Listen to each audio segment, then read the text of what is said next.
Bismillahirrahmanirrahim. Assalamualaikum warahmatullahi wabarakatuh. Alhamdulillah wa kafa, wassalatu wassalamu ala nabiyyina al-mustafa wa ala alihi wa sahbihi ahli sidqi wal wafa. Allahumma inna nas'aluka ridhaka wal jannah wa na'udzubika min sakhatika wan nar. Allahumma 'allimna ma yanfa'una wanfa'na ma 'allamtana wa zidna ilman, amin ya rabbal alamin. Amma ba'du, ya ayyuhalladzina amanu taqullaha haqqa tuqatih wa la tamutunna illa wa antum muslimun. Hadirin jamaah hafizakumullah. Alhamdulillahirabbil alamin. Dengan ucapan alhamdulillah kita bersyukur kepada Allah Subhanahu wa taala. Apapun keadaan kita, apapun kondisi kita, semoga yang keluar dari lisan kita adalah ucapan syukur. Sementara sebagian dari saudara-saudara kita Allah uji dengan musibah, Allah uji dengan bencana. Sementara kita Allah masih berikan keselamatan, keamanan. Maka bagian dari kita bersyukur kepada Allah adalah kita senantiasa memujinya, mengucapkan ucapan alhamdulillah. Dan ucapan alhamdulillah itu lebih utama dibandingkan semua kenikmatan yang Allah Subhanahu wa taala berikan kepada kita. Maka mari kita sering membasahi lisan kita dengan memuji Allah, dengan bersyukur kepada Allah. Dan memang begitulah keadaan orang beriman. Dia ditimpa kebahagiaan, dia bersyukur. Dia ditimpa kesulitan, juga dia memuji Allah. Salawat dan salam kita sampaikan kepada Nabi Rasulullah Muhammad SAW. Salawat-salawat yang kita sampaikan semoga menjadikan urusan-urusan kita dimudahkan oleh Allah Subhanahu wa taala. Amin ya rabbal alamin. Alhamdulillah, kita lanjutkan pembacaan kitab Al-Jawabul Kafi karya Ibnu Qayyim Al-Jauziyah. Kita sampai atau kita melanjutkan pembahasan tentang akibat dari dosa atau dampak dari dosa yang mana nanti akan lebih disebutkan secara rinci oleh muallif rahimahullah taala, oleh pengarang kitab ini. Jadi apa saja dampak dari dosa itu beliau rinci satu persatu, sehingga dengan mengetahui dampak dosa ini memudahkan kita nanti untuk memuhasabah diri. Jadi memudahkan kita ini untuk introspeksi, untuk ngecek diri kita, apa yang terjadi dengan diri kita, apakah itu ada peran dosa, apakah ada peran maksiat yang menjadikan sesuatu terjadi dalam diri kita. Sebelum mu'allif rahimahullah ta'ala menyebutkan tentang dampak dari maksiat satu persatu, beliau menyebutkan ada satu poin yang di mana banyak orang yang tertipu, banyak orang yang salah paham, banyak orang yang salah sangka. Apa itu? Beliau menyebutkan qala al-muallif rahimahullah ta'ala wa huna nuqtah atau naktah daqiqah yaglidu fihi an-nas fi amri dhanbi. Ada satu poin yang manusia banyak salah dalam perkara dosa, yaitu annahum la yarawna ta'thirahu fil hal, yaitu ketika orang tidak melihat balasan dari maksiat yang dilakukannya seketika itu. Jadi orang berbuat maksiat kemudian tidak langsung mendapatkan hukumannya, maka orang mengira maka wa yadhunnul 'abdu annahu la yughayyiru ba'da dzalik. Kemudian lantas dia mengatakan, Tuhan, saya tidak apa-apa, saya tidak mengalami akibat apapun. Nah, ini yang salah, ini yang keliru, kata mu'allif rahimahullah ta'ala. Ketika seseorang tidak melihat akibat dari maksiat yang dia lakukan, setelah dia bermaksiat kok tidak ada yang berubah misalkan, kemudian dia buat kesimpulan, oh berarti maksiat yang saya lakukan tidak ada efeknya, tidak ada pengaruhnya, maka ini sebuah kesimpulan yang keliru, yang salah. Nanti kita akan lihat di dalam surah misalkan orang melakukan dosa dan dosanya sangat-sangat besar, tetapi bahkan Allah dan Rasulnya tidak menghukumnya. Sementara di sisi yang lain ada sahabat yang melakukan kesalahan yang sama, tetapi sahabat ini langsung mendapatkan dalam tanda kutip hukumannya, yaitu di kisah tentang hadithul ifki, berita dusta yang orang-orang munafik menuduh ibunda Aisyah radhiyallahu anha berbuat selingkuh kalau bahasa kita hari ini dengan sahabat mulia Sofwan bin Mu'attal radhiyallahu anhu, dan berita ini dihembuskan oleh orang-orang munafik. Pentolannya adalah Abdullah bin Ubay bin Salul. Jadi intinya adalah dosa menuduh wanita mulia, wanita mukminah. Kalau menuduh wanita mukminah saja terhitung dosa besar, apalagi yang dituduh ini adalah ummahatul mukminin Aisyah radhiyallahu anha, maka tingkatan dosanya jauh lebih besar, bahkan bisa menggugurkan keimanan. Dosanya sama-sama menyebarkan berita ini karena ada 3 orang sahabat mulia yang begitu ada berita tersebar, mereka bertiga ini ikut terpengaruh dengan berita ini, kemudian ikut menyebarkannya. Walaupun tentu kalimatnya tidak sevulgar yang disampaikan oleh orang munafik, karena orang munafik kalimatnya sangat keji. Ketika menyikapi berita dusta ini, mereka melihat Sofwan bin Mu'attal menuntun unta yang di atasnya ada ibunda Aisyah radhiyallahu anha. Kemudian orang munafik ini mengatakan, demi Allah, si laki-laki tidak selamat dari si wanita dan si wanita tidak selamat dari laki-laki. Tidak selamat ini maksudnya pasti terjadi sesuatu. Jadi bahasanya bahasa kiasan, tapi itu bahasa yang sangat buruk. Maksudnya tidak selamat begitu, pasti terjadi sesuatu. Wong laki-laki dan perempuan berduaan, jadi kurang lebih begitu. Bahasanya ya, para sahabat yang itu terprovokasi dengan berita ini, tentu bahasanya tidak sevulgar itu, tidak selancang itu. Tapi mereka disebut ikut menyebarkan berita dusta ini. Begitu di akhir kisah sudah nyata-nyata bahwa berita tersebut adalah berita dusta, Allah langsung yang membantahnya, Allah langsung yang menurunkan ayat untuk menunjukkan bahwa ummahatul mukminin adalah wanita yang mulia, yang terjaga kehormatannya. Maka masalah selesai. Kemudian Nabi menjatuhkan hukuman kepada 3 orang sahabat yang terlibat ikut menyebarkan berita dusta tersebut, yaitu sahabat mulia salah satunya seorang wanita yaitu Hamnah, kemudian Hasan bin Thabit, dan satunya saya lupa, ini masih saudaranya Abu Bakar. 3 orang sahabat mulia ini dihukum dengan hukum cambuk sebanyak 80 cambukan. Sementara biang dari berita dusta ini, Abdullah bin Ubay bin Salul tidak diapa-apakan, tidak dicambuk, intinya tidak dapat hukuman sama sekali. Kenapa? Salah satu hikmahnya, memang dia tidak ngaku, Pak. Dasar orang munafik ini, dia tidak mengaku kalau dia menyebarkan berita dusta ini.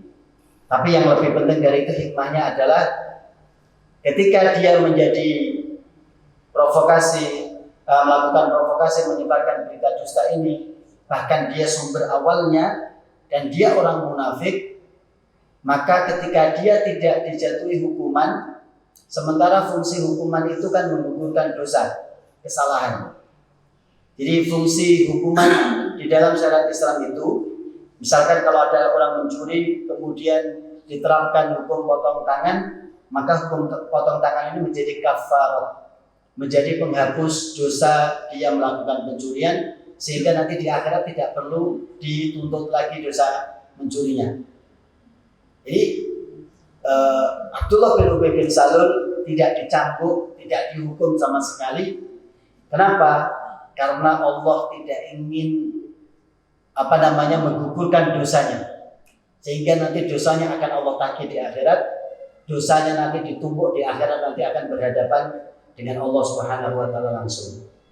Jadi ini yang kita maksud di sini adalah jangan dikira kalau orang melakukan dosa kemudian tidak ada sesuatu yang terjadi sebagai hukuman dari dosa, kemudian dia mengatakan, tuh saya tidak apa-apa, tidak ada yang terjadi dengan diri saya. Tidak. Karena nanti kita akan ketahui bahwa dosa itu di pertemuan yang lalu yang sebelumnya punya ingatan yang sangat panjang. Bahkan perbuatan itu dilakukan 40 tahun yang lalu, tetapi akibatnya dirasakan 40 tahun kemudian. Kita sudah pernah sampaikan Muhammad bin Sirin rahimahullah ta'ala yang merupakan ahli ta'wil mimpi, ulama yang terkenal di bidang ahli ta'wil mimpi ini. Beliau ketika diliputi atau ditimpa hutang yang banyak, beliau mengalami kegundahan, merasakan kegundahannya bukan karena hutangnya itu. Jadi beliau kemudian mengatakan, aku tahu kegundahanku ini karena dulu aku pernah melakukan dosa 40 tahun yang lalu. Jadi itu mukadimah yang disampaikan oleh muallif rahimahullah ta'ala. Kemudian beliau juga mengatakan, ketahuilah anna dzanba yurqidu, bahwa dosa itu merobohkan, dosa itu akan meruntuhkan walaupun masanya panjang dari dia melakukannya, walaupun jaraknya jauh dari ketika awal dia melakukan dosa tersebut, tetapi yang jelas dosa itu akan meruntuhkan, dosa itu akan merobohkan. Sebagaimana ketika seseorang terkena racun, bisa jadi racunnya tidak akan berefek seketika. Misalkan ada orang digigit ular misalkan, bisa jadi tidak seketika itu kemudian dia merasa demam, kemudian merasakan efek dari racun itu. Sebagaimana baginda Rasulullah Muhammad SAW ketika di perang Khaybar, setelah perang Khaybar, baginda Rasulullah dan beberapa sahabat memakan makanan yaitu daging kambing yang sudah diracun.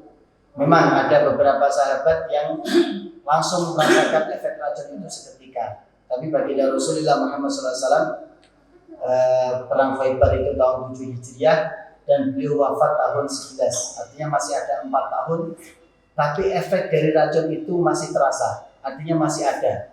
Sehingga di akhir hayat beliau merasakan demam yang luar biasa itu. Beliau merasakan badannya seolah-olah urat-uratnya itu putus. Beliau mengatakan, ini adalah efek dari racun yang dulu aku makan. Jadi di sini dikatakan bahwa racun itu bisa jadi memang kadang berefek seketika, bereaksi seketika, tapi juga kadang dia pelan tapi pasti dia akan menimbulkan bahaya. Begitu juga dengan dosa, dia kadang langsung balasan itu muncul setelah perilaku dosa itu dilakukan, atau nanti dalam jangka waktu yang cukup panjang. Imam Ahmad rahimahullah ta'ala menyampaikan dari Abu Darda, u'budullaha ka'annakum tarawnahu, sembahlah Allah seolah-olah kalian bisa melihat Allah, sehingga kalian akan merasa diawasi oleh Allah dan ibadah yang kalian lakukan akan khusyuk maksimal. Wa'uddu anfusakum fil mauta, dan anggaplah diri kalian bagian dari orang-orang yang sudah mati. Wa'lamu anna qalilan yughnikum khairan min katsirin yulhikum. Ini kaidah. Ketahuilah bahwa sesuatu yang sedikit tapi mencukupi itu lebih baik daripada banyak tapi melalaikan. Ini kaidah. Ini kaidah dalam semua hal, termasuk harta atau termasuk yang lain. Kita punya sedikit tapi cukup, itu jauh lebih baik daripada kita punya banyak, justru membuat kita lalai, membuat kita melampaui batas yang diperbolehkan dalam syariat. Wa'lamu annal birra la yabla, dan ketahuilah bahwa kebaikan itu tidak akan pernah sirna, tidak akan pernah lenyap. Balasannya akan selalu dicatat oleh Allah, balasannya akan diberikan oleh Allah Subhanahu wa ta'ala, kadang di dunia, kadang balasan itu Allah tunda di akhirat nanti. Wa annal isma la yunsa. Dan ketahuilah bahwa dosa itu tidak akan dilupakan. Dosa itu akan selalu ingat dan akan menuntut kepada orang yang melakukannya. Kemudian kita baca beberapa poin lagi. Wa hadza ma'ana dzanba naqdan mu'ajjalan la yata'akhkhar anhu. Dan begitulah, ketahuilah bahwa sesungguhnya dosa itu adalah sesuatu yang dibayar tunai atau spontan, la yata'akhkhar anhu, dan tidak diakhirkan, tidak dimundurkan nanti akibatnya. Qala Sulaiman At-Taimi mengatakan, inna rajula la yusibu dhanba fi sirri fayusbihu wa alaihi madallatahu. Ada seorang laki-laki yang dia melakukan dosa sembunyi-sembunyi, tidak ada yang melihat, dan bisa jadi dosanya dilakukan di malam hari dalam kondisi dia sendirian. Fayusbihu, dosa yang dia lakukan sendirian di malam hari itu, begitu pagi hari dia merasakan kehinaannya akibat dari dosa yang dia lakukan, walaupun sendirian, walaupun sembunyi, walaupun tidak ada yang melihat, tapi di pagi hari Allah tampakkan akibat dari dosa itu berupa kehinaan. Kehinaannya seperti apa? Nanti kita akan lihat di pembahasan akibat dari dosa satu persatu. Kemudian yang terakhir ini dari pembahasan tentang muqaddimah akibat dosa, Dhunnun, Nabi Yunus alaihissalam mengatakan, man khanallaha fis sirri. Barang siapa yang berkhianat kepada Allah dalam keadaan dia sendiri, dalam keadaan dia sembunyi-sembunyi, berkhianat kepada Allah secara rahasia, hatakallahu sarrahu fil alaniyah, Allah akan membuka kedoknya, membuka keburukannya secara terang-terangan.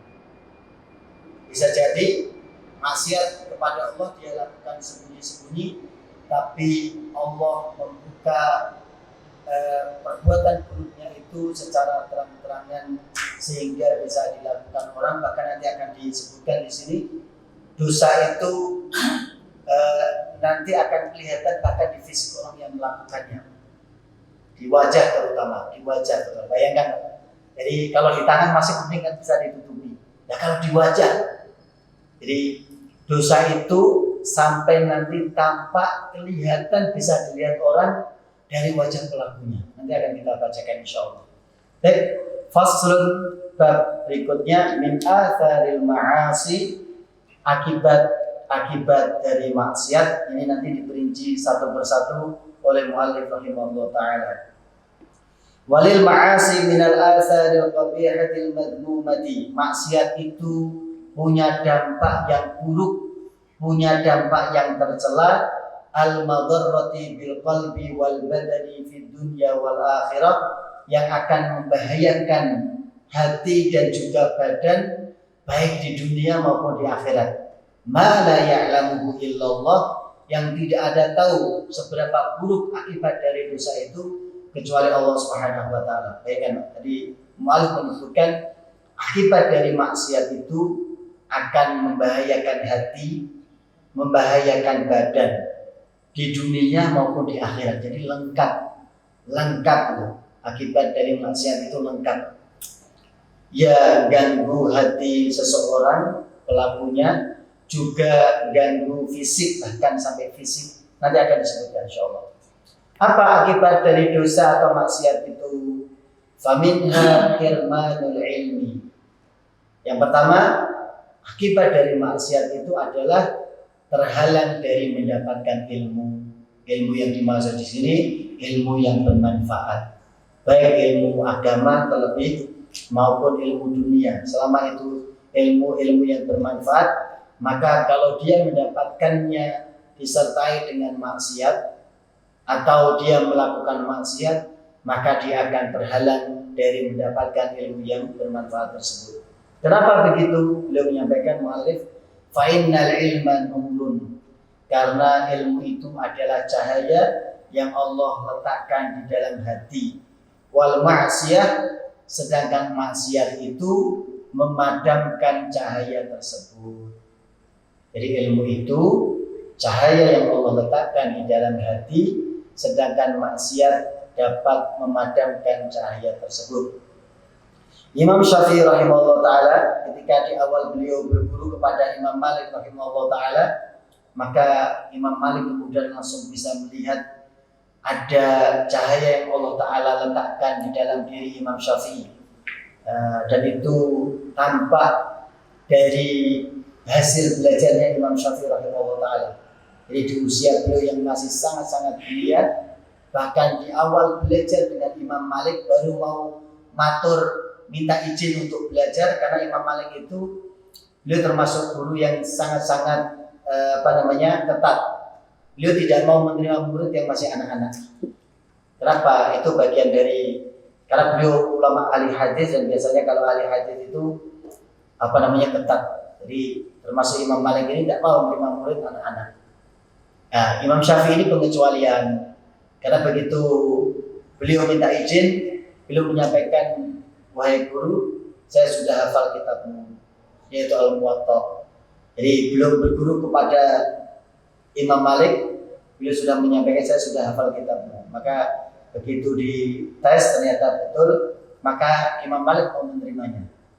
Begitu berinteraksi dengan Imam Malik, maka Imam Malik kemudian merasakan Allah Ta'ala memberikan cahaya di dalam hati Imam Syafi'i. Lihat pesannya, beliau mengatakan, inni Allah qad alqa ala qalbika nuran.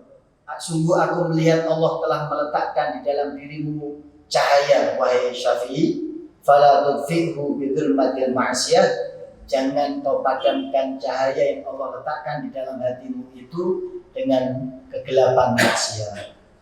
Maka nanti di kisah yang lain, Imam Syafi'i dengan gurunya yang lain, Imam Al-Waqi', beliau mengatakan, syakautu ila waqi'in su'a hifdhi fa arsyadani ila tarki ma'asi.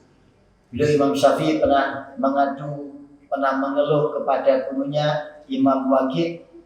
Beliau mengatakan, aku mengadu kepada guruku Waqi' tentang melemahnya hafalanku, tentang buruknya hafalanku. Kita tahu, pernah mendengar kisahnya kan, Imam Syafi'i itu saking kuatnya hafalan beliau itu kalau menghafal melihat begitu, itu langsung terhafalkan semua yang beliau lihat. Maka khawatir kalau hafalannya nanti bercampur antara halaman satu dengan halaman yang lain. Setiap beliau mau menghafal halaman yang mau dihafal, maka halaman yang lain harus ditutup. Karena kalau dibuka dua-duanya, dia akan langsung masuk dalam hafalan beliau. Mungkin dikhawatirkan nanti secara urutan akan berbeda, maka beliau harus menutup salah satu halaman dengan tangannya, kemudian selesai menghafal halaman yang satu, halaman yang lain ditutup lagi, kemudian baru menghafal halaman yang baru. Jadi itu bagian dari anugerah yang Allah Ta'ala berikan kepada Imam Syafi'i. Dan hafalan seperti itu beliau masih mengatakan, aku pernah mengeluh kepada guruku tentang melemahnya hafalanku. Maka kemudian guruku memberikan nasihat kepadaku agar aku meninggalkan maksiat. Insya Allah kan, kalau kita bayangkan, maksiat apa yang dilakukan Imam Syafi'i? Maksiat apa yang dilakukan Imam Syafi'i? Jadi, tapi kalimatnya begitu. Kemudian gurunya mengatakan, i'lam bi annal ilma fadlun. Ketahuilah bahwa ilmu itu adalah anugerah dari Allah. Wa fadlullahi la yutahu 'asi.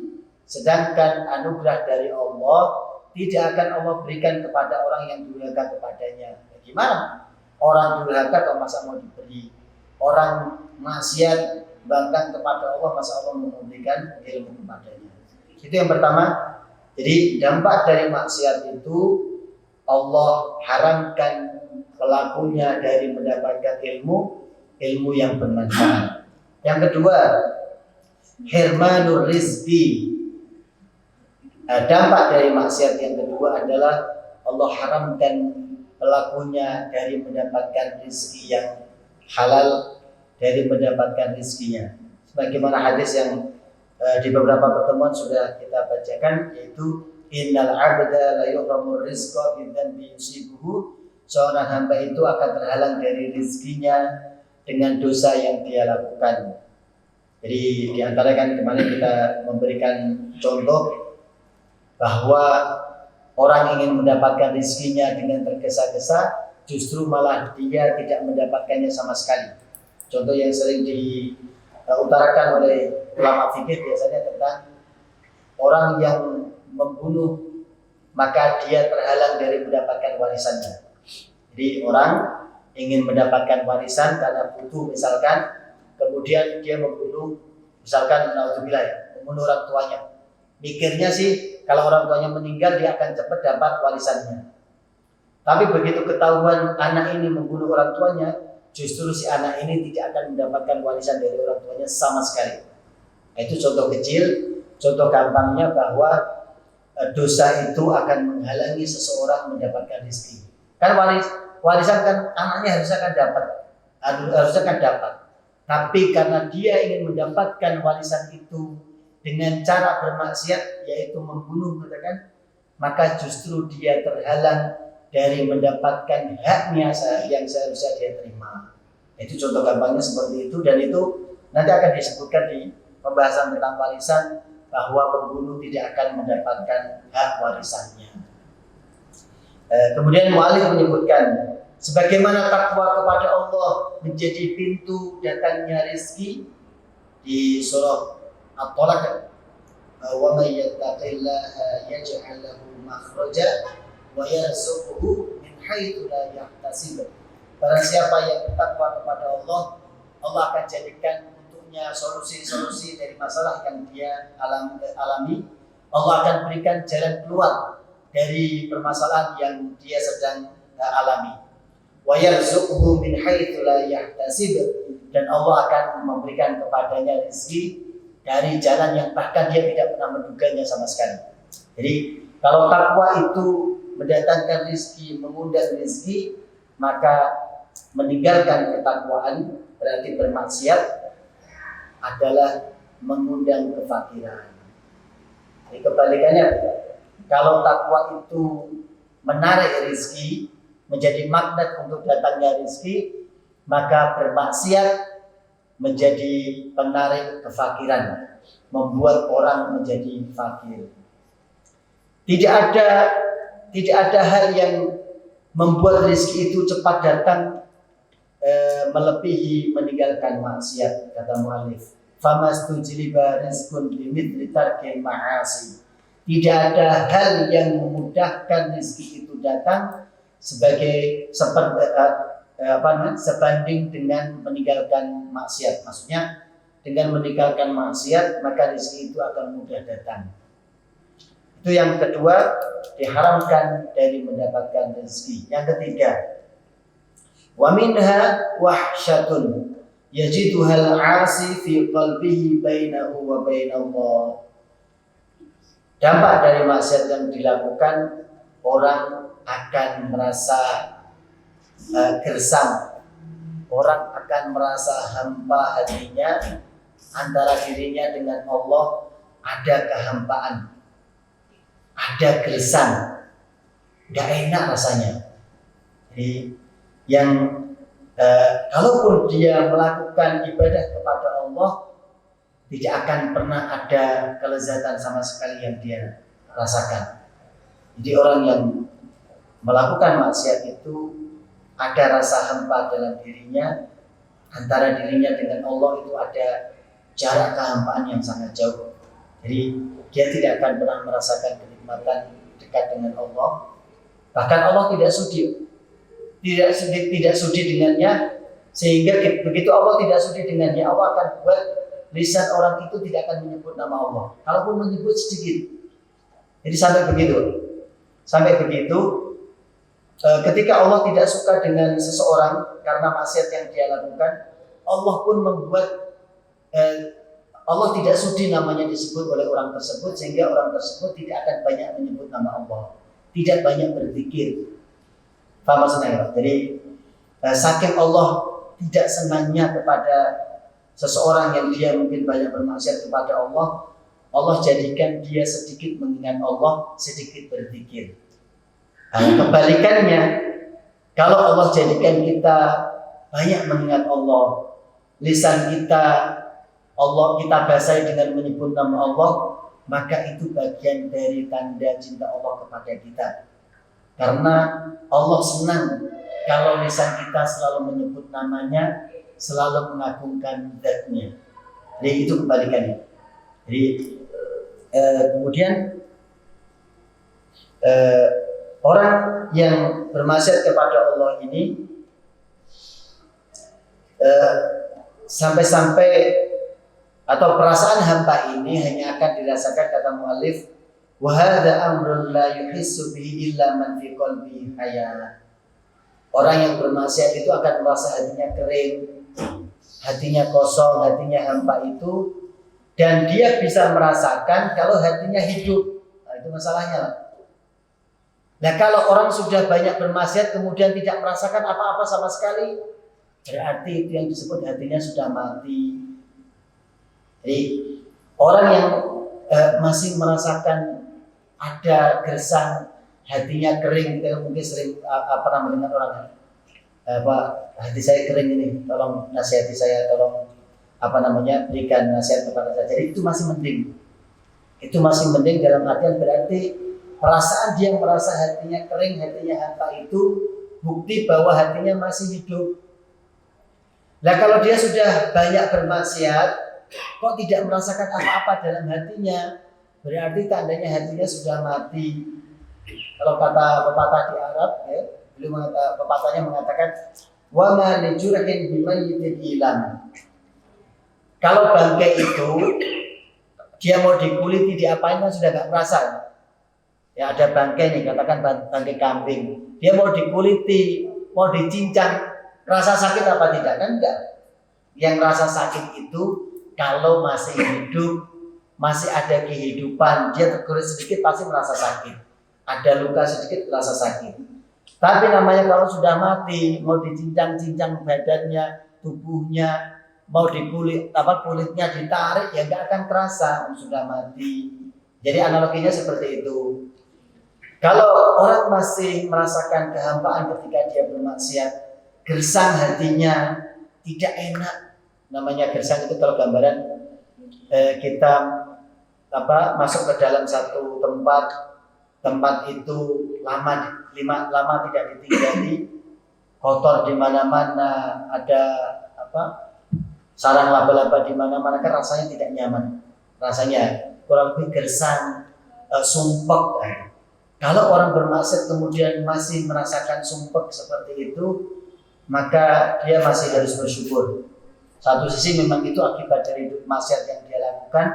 Yang kedua adalah itu hatinya masih hidup karena dia masih merasakan. Tapi kalau sudah tidak merasakan sama sekali, maka hati-hati. Dia harus minta hati kepada Allah karena hatinya bisa jadi sudah mati. Dia harus minta hati kepada Allah. Kemudian walaysa 'alal qalbi amarru min wahsyati dzanbi 'ala dzanbi. Dan tidak ada yang lebih pahit bagi hati dibandingkan dia merasakan kehampaan atas dosa yang dia lakukan di atas dosa yang lain. Itu yang ketiga. Yang keempat, kalau tadi dia merasa kering hampa dengan Allah, ada jarak antara dirinya dengan Allah. Yang keempat ini, orang yang bermaksiat dia akan merasakan asing di tengah-tengah manusia. Dia merasakan seolah-olah dia beda dengan orang lain. Orang lain yang dimaksud di sini adalah orang-orang baik. Jadi yang keempat ini adalah di antara akibat dari maksiat adalah pelaku maksiat ini akan merasa dirinya asing di tengah komunitas orang-orang baik, orang-orang soleh. Artinya dia tidak akan betah berada di tengah-tengah orang-orang baik, tidak betah. Itu akibat dari maksiat itu sampai seperti itu. Allah jadikan dirinya tidak betah kalau berdampingan dengan orang-orang baik, orang-orang soleh. Tapi kalau dengan pelaku maksiat yang lain, dia sangat nyaman, hatinya sangat tenang. Nah, itu akibat dari maksiat seperti itu. Maka semoga dengan kalau kita nyaman di tempat-tempat baik seperti ini, semoga ini bagian dari Allah Subhanahu wa taala menjaga kita, menjauhkan kita dari maksiat-maksiat kepada Allah. Tapi kalau sampai kita merasa di tengah orang-orang baik kok kita tidak nyaman, gerah rasanya, pengen segera keluar dari komunitas tersebut, hati-hati. Bisa jadi itu adalah akibat dari maksiat yang dilakukan. Jadi komunitas dimaksud komunitas orang baik. Kemudian mu'allif rahimahullah ta'ala mengatakan perasaan hampa atau perasaan asing ini dia akan semakin menguat sebanding dengan banyaknya maksiat yang semakin bertambah, yang semakin banyak dia lakukan. Jadi semakin banyak dia melakukan maksiat, rasa asingnya di tengah-tengah komunitas orang baik akan semakin kuat, sehingga membuat dia betul-betul tidak betah, tidak nyaman di tengah atau di antara golongan orang-orang baik, dia tidak akan nyaman. Kemudian dia akan diharamkan, Allah jauhkan dari bermujalasah, duduk-duduk bersama dengan orang-orang baik, dan Allah akan haramkan dia dari mendapatkan keberkahan, dari mendapatkan manfaat bersama dengan orang-orang soleh atau orang-orang baik. Jadi kebersamaan dengan orang-orang soleh, orang-orang baik itu sangat menguntungkan, sangat bermanfaat untuk kita. Bisa jadi cuma duduk-duduk biasa, tapi duduknya biasa kita di tengah orang-orang baik itu menyelamatkan kita. Walaupun tidak banyak yang diucapkan, masing-masing dengan aktivitasnya sendiri, tapi kalau di tengah-tengah komunitas yang baik itu akan memberikan manfaat, keberkahan kepada kita. Kemudian wa qurba min hizbi syaitan, dia diharamkan, akan dijauhkan dari duduk-duduk bersama orang-orang baik. Dia akan diharamkan dari mendapatkan keberkahan, manfaat bersama dengan orang-orang soleh tersebut, dan dia akan didekatkan dengan hizbu syaitan, dengan penganut-penganut syaitan. Bikot lima ba'udan min hizbir rahman. Jadi kedekatan dia dengan golongan syaitan sebanding dengan jauhnya dia dengan, atau berbanding terbalik dengan jauhnya dia dengan hizbur rahman. Artinya ya gampangnya begini tadi. Semakin dia dekat dengan hizbus syaitan, para pelaku maksiat, kok dia sangat dekat, berarti artinya dia akan semakin jauh dengan orang-orang baik. Kurang lebih begitu. Bahkan perasaan asing itu, kata sebagian salaf di sini disebutkan, inni la'asillaha fa'uriya dzalika fi khuluqi dabbati wa imraati. Bahkan perasaan asing itu akan terasa di dalam keluarganya. Saya pernah menyebutkan dulu, jadi akibat maksiat itu sampai nanti akan berpengaruh kepada anggota keluarga kita, bahkan apa yang kita gunakan, misalkan kendaraan. Jadi sebagian salaf mengatakan, ketika aku bermaksiat kepada Allah, maka aku melihat ada perilaku yang berubah dari istriku dan dari hewan tungganganku. Jadi akibat maksiat itu, ini sekali lagi bagi orang yang hatinya masih hidup tadi kita sampaikan, maka dia sangat peka. Jadi begitu dia sedikit bermaksiat atau bermaksiat kepada Allah, Allah segera menegurnya. Di antara teguran itu, di antara tadi ini kalau kita bicara tentang yang nomor 4 ini, dia akan merasa asing di tengah orang-orang baik, bahkan dia akan dibuat asing di tengah keluarganya sendiri. Maksudnya asing bagaimana? Dijelaskan ini tadi, ketika seseorang bermaksiat kepada Allah, perilaku dari istrinya, bisa jadi juga anaknya berubah. Bisa jadi tadi anaknya anak yang nurut-nurut, tapi begitu bapaknya melakukan maksiat, anaknya kemudian melakukan pembangkangan, anaknya menolak kebaikan yang diajak oleh orang tuanya atau ayahnya ini. Jadi yang melakukan maksiat ayahnya, tapi anaknya kemudian berubah sikapnya. Yang tadinya nurut bisa jadi, yang tadinya santun, tadinya akhlaknya bagus, kok tiba-tiba berubah. Maka kata sebagian salaf ini, cek diri kita masing-masing, Jangan-jangan ada maksiat yang kita lakukan sehingga maksiat itu sampai mempengaruhi perilaku anggota keluarga kita. Bahkan hewan tunggangannya. Jadi ini saking Allah menjadikan hatinya sangat-sangat peka, maka dia sampai bisa merasakan itu.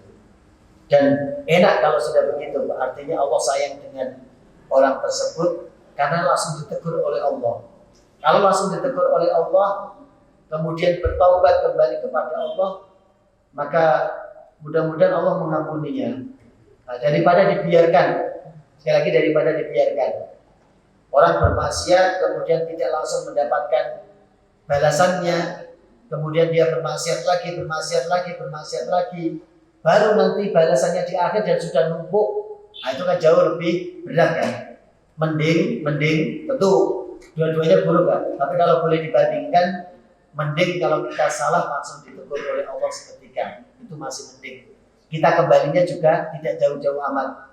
Kita kembalinya lebih mudah dibandingkan kalau kita bermaksiat kemudian kok tidak merasakan apa-apa, baru nanti kalau maksiatnya sudah banyak, akibatnya baru kita rasakan di belakang, itu akan terasa sangat-sangat berat.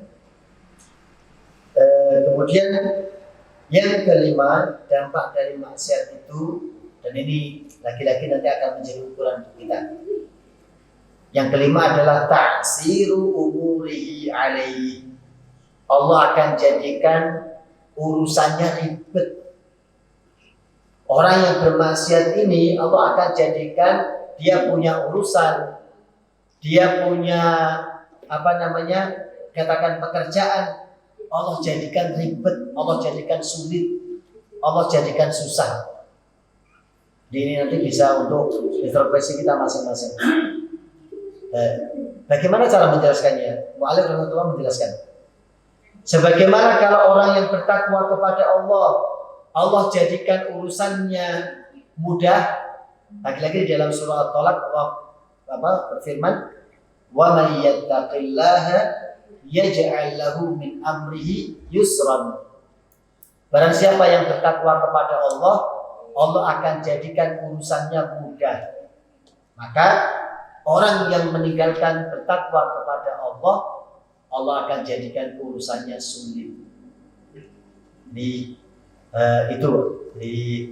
Kalau kita biasanya di sini malah disebutkan, fala yatawajjahu li amrin illa yajiduhu mughlaqan dunahu.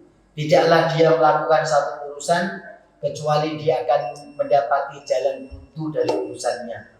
Au muta'assiran alaihi, atau dibuat sulit.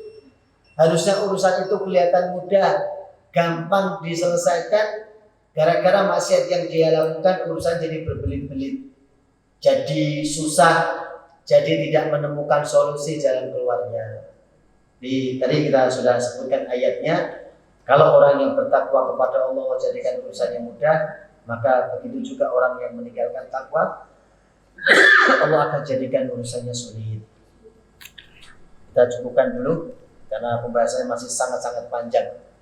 Bahkan nanti kita akan mendapati akibat dari maksiat itu sampai akan mengganggu fisik pelakunya, melemahkan fisik pelakunya. Itu nanti akan kita dapati insyaallah di pembahasan tentang dampak dari maksiat ini. Allah Ta'ala alam besar, ini yang kurang lebih bisa disampaikan. Barangkali ada yang mau menambahkan atau ada yang mau didiskusikan, Pak. Ada yang mau bertanya?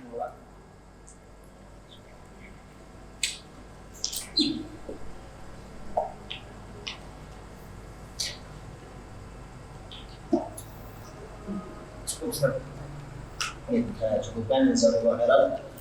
Semoga apa yang kita sampaikan di kesempatan kali ini menjadi manfaat, menjadi bahan untuk kita introspeksi, muhasabah kita dalam setiap urusan kita, perkara kita. Apapun, kalau ada perubahan, maka yang kita lihat pertama adalah diri kita. Kemudian langsung tanya kepada hati, apa maksiat yang sudah saya lakukan? Kenapa anak saya jadi begini misalkan? Kenapa rezeki saya kok tiba-tiba seret? Kenapa urusan kantor, urusan pekerjaan, bahkan urusan dapur rumah kok jadi ribet, jadi sulit, maka langsung tanya ke hati apa maksiat yang sudah dilakukan. Kalau kita biasa dialog dengan hati, insya Allah nanti Allah akan berikan jawaban-jawabannya, sehingga kita akan lebih mudah untuk menyelesaikan masalah-masalah kita. Sebelum kita bicara tentang teknisnya, oh adik saya ada salah di sini, maka kita perbaiki, maka cek dulu dosa apa yang sudah saya lakukan, maksiat apa yang sudah saya kerjakan, sehingga kalau perkara saya berubah, urusan saya jadi tidak lancar lagi. Itu kurang lebih yang bisa disampaikan. Wallahu ta'ala bishawab. Kita cukupkan dengan baca doa kafaratul majlis antara subhanallah wa bihamdihi asyhadu an la ilaha illa anta astaghfiruka wa atubu ilaik. Alhamdulillahirabbil alamin. Assalamualaikum warahmatullahi wabarakatuh.